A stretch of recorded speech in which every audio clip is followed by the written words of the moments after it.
Now let's put in our audio. So I'm going to collapse the photos layer and go to our audio layer. Select all the audio and go command /. So all the audio ends up just being placed there on top. Now, since audio you can't see anything, it doesn't really matter where you put it, but logically it makes sense you want to see all the visible stuff on top, the top layers. So I'm just going to drag all these guys down. Just drag them all the way down to the bottom. So now all the photos are on top and all the audio is on the bottom. So to deselect, remember the keyboard shortcut to deselect, it's F2. So there you go. I'm going to pick one of these. So let's pick this one here, demonic laughter.wave. To hear audio, you need to set the preferences correctly for After Effects. So go to After Effects, Preferences, and you want to choose Audio Hardware. So this is the one you want to make sure you understand. This is where your headphones are plugged in. Where do you want to listen to the audio? If you're in any other classroom, film, animation, or design, and you're using After Effects, you would choose built-in output because that's where the headphones are plugged in, the back right of the computer. But in the design room, the digital media room, you're using the white box in front of you, the M Audio, M Track box, or on the end computers, you're using a PreSonus box. So choose the right setting where your headphones are plugged in. I'm at home, so I don't have any of those other objects, those devices.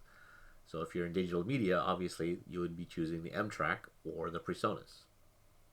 Okay? If you change rooms and you open up your project, make sure you're choosing the correct audio hardware output. So I'm choosing built-in output because that's what I'm actually listening through. The hardware buffer size depends on how much RAM you have, but 1024, 512 is a good amount.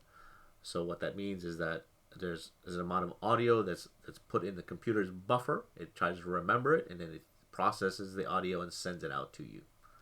If you give it too little, like 16, that the sound will sound really like this because it's not getting enough to chew on.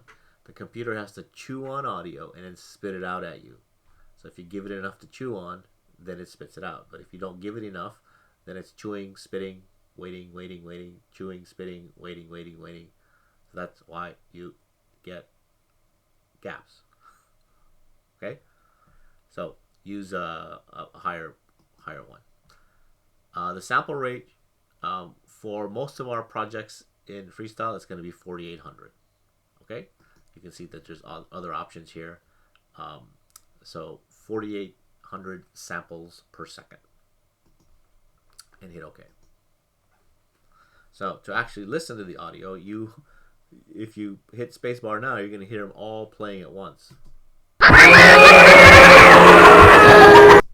And get kind of crazy. Okay? So these little guys here are the speakers for each one of them.